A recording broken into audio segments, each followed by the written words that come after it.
Good morning, everybody, and welcome into our NBA TV studio here in Atlanta. Matt Weiner, 3D, Dennis Scott alongside, and we are here at 3:47 a.m. Eastern Time for good reason. It appears, and I'm being cautious about this, but it appears the NBA is on a road back to regular season basketball sometime very soon. I'm trying to do the math on this. About a 15-hour meeting or so between players and ownership wrapped up a short while ago in New York City, after which it's been reported by multiple outlets that a tentative agreement has been reached on a settlement to the lawsuit filed by players against ownership last week, which would lead to the end of the work stoppage and the NBA lockout. Again, that's being reported by several outlets, and moments ago, David Stern, the commissioner of the NBA, described it as a, quote, tentative understanding, while Billy Hunter, the former executive director of the Players Union, now of the trade union, trade association that exists, called it a tentative litigation settlement, speaking to the lawsuit settlement, because technically you can't have a labor negotiation without a union, and since the union no longer exists, you have to watch your terminology.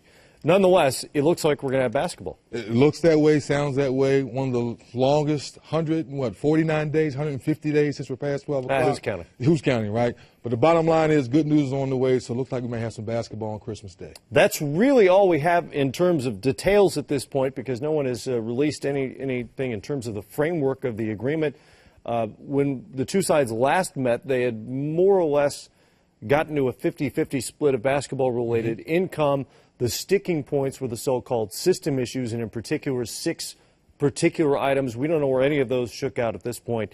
And with that, and with the understanding that the details have not been released yet, let's bring in David Aldridge from NBA.com. And DA, what, if anything, have you heard of the agreement so far, or what might have finally gotten them over the hump?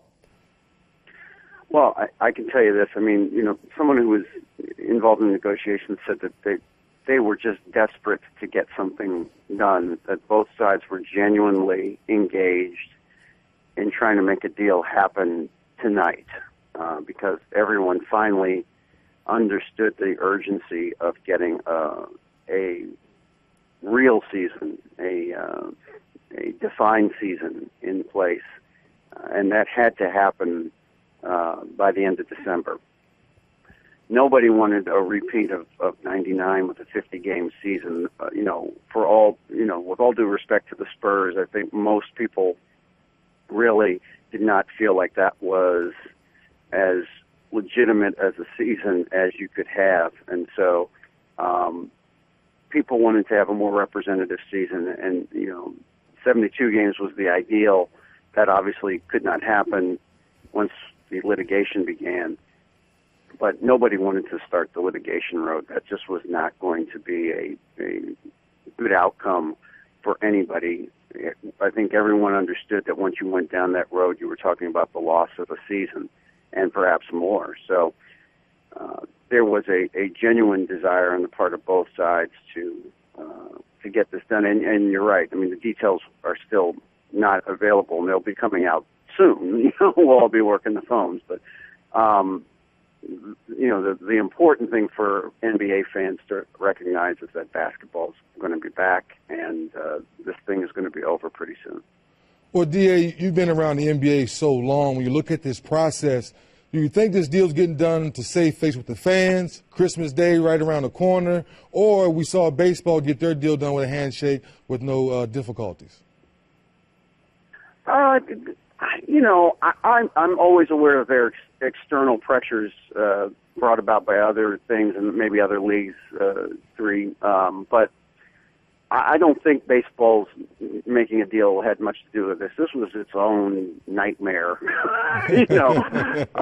chock full of villains that would never die, So they needed to get this done because they needed to get this done, and the season was going to die otherwise. And so that's what it created its own momentum, I think. The calendar created a certain momentum. The litigation created a certain momentum, I would venture to say. But I do think that at base, we've always operated under the premise, which I think is accurate, that the league and David Stern were desperate to preserve Christmas Day. because of the importance of Christmas Day to the league's schedule and to the implementation of really opening day, if you think, for the league. That's when casual fans really start to pay attention to the NBA. And so they wanted that to be on the calendar. And the only way that could be on the calendar was for them to get something done this weekend. And they got it done tonight, yesterday, whatever the This day morning. this morning, I think we're still on. DA, after the players filed their disclaimer of interest and effectively disbanded the Players Association, both sides stepped in with the rhetoric as they tend to do during negotiations, and David Stern called it the nuclear winter was upon us at that point. It seems as though that move and the resulting litigation filed the antitrust lawsuits kind of got things going, if nothing else, through back channels that led to the discussions earlier this week and to the ongoing discussions tonight that led to this framework. Based on what you're hearing, how much did the lawsuit and the decision to disband the union get things going? Well, I think, look, I think the history of this lockout will be written in the next few days. I think that it did have an impact because it did point you down a road that nobody wanted to go, really, other than maybe a couple of lawyers. So I think that helped. But again, I genuinely believe that even if there had been no lawsuit filed, and we'll find out. We'll all find out together in the next few days what actually got things going. But I just, again, come back to the notion that if there was going to be a legitimate 2011-2012 season, it had to start by Christmas. Otherwise, you weren't going to have one that anybody would be happy with. The players wouldn't be happy. The league wouldn't be happy. And so the calendar, again, I think was the biggest impetus to this. Just the fact that there was no more time if you wanted to have a season. And I think there were enough people, and we've talked about this obviously for the last 2 years, that there were teams that wanted to play. There were teams that legitimately wanted to play because they make money or because they felt like they had a chance to win a championship. And I think that the combination of those teams, and there were players, and we all know that most players wanted to play and wanted to take whatever deal was available to take once you got past a certain time. And I think that the momentum from that and from the players really pushing their agents, and including the Super 7 agents, I think that they had players who were pushing to get a deal done. So all of those things combined to get this done, I think more so than the litigation, but I'm not going to sit here and tell you that the litigation had no impact. My best understanding was that if the deal was done this weekend by Monday, certainly we're looking at probably a 66-game schedule starting on Christmas Day. Flesh out how that schedule might look, if you would, including would All-Star Weekend continue? Would the date change, perhaps? And how deep into April would the playoffs ultimately begin? Well, I think what you're talking about, it'll be a season. As far as I know, All-Star is going to go on. Again, that's one of the details that I really am not aware of at this time.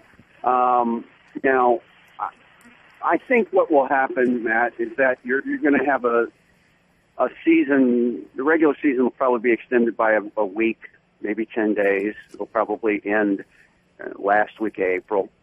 The playoffs will start soon after, and the finals would end probably a week to 10 days later than they would normally. So you're talking about pushing everything back a week, basically. And there's things that they can do with regard, whether it's shortening the All-Star actual break itself. But you'll have 3 games in 3 nights. I don't know how many of those you'll have, but you'll have some, and you'll have everything pushed back a week, basically. So the league, the league has the schedule. I mean, they've been operating with different scenarios and different schedule lengths all along. I'm convinced that they have a 66-game schedule in place, but from my understanding is that everything gets pushed back a week to 10 days, basically. All right, Dave, we'll let you get back to work. I know you've got to gather details, as we all do, try to figure out the what's in this framework, if that's possible tonight, or if David Stern and Billy Hunter will have to go back to their constituencies first before they release any details. DA, thank you as always, and 3D, again, closer to basketball, it appears 66 game schedule. As a player, does that seem like a legitimate season to you? Well, what we went through, played through the 50-game season. Exactly. In 98, 99, we did that. To DA's point, what I remember is those back-to-back-to-backs. The knees, the ankles, everything was sore than normal. So if the guys haven't been taking care of their bodies, doing what they need to do, we may see a few more injuries than usual, because when you're sitting at home, you can ride the bike, the treadmill, you can play pickup basketball all you want. Not until you get into an NBA game, the NBA intensity, guarding LeBron, guarding D-Wade, you know it's different than guarding your buddies or college buddies playing pickup basketball. That's when things really change. So it's going to be interesting to see how it unfolds. It is now November 26th, if I'm not mistaken, on the calendar. If this deal is finished paperwork-wise, or votes are taken and completed by Monday, every estimate I've seen is it takes another 7 days to dot the I's, cross the T's, for the union to reform itself, for one, to hold a vote for the ownership to go back to their owners, get a majority of them to agree to the framework of the deal, to get the paperwork all done and signed. Then you're going to have a condensed free agency period, presumably, of no more than a week. How much of a training camp do you need to get ready to play regular season basketball? Well, I think the toughest part is the new faces. For the teams that bring in, say, 4 or 5 new guys, it may be a longer process because you have to learn a new system. Compared to the veteran teams that are bringing a lot of guys back, it all goes back to how have you been taking care of your body so you can come in running, not having to use those 7 to 10 days to get in shape. Those teams that are ready to go will get off to a better start.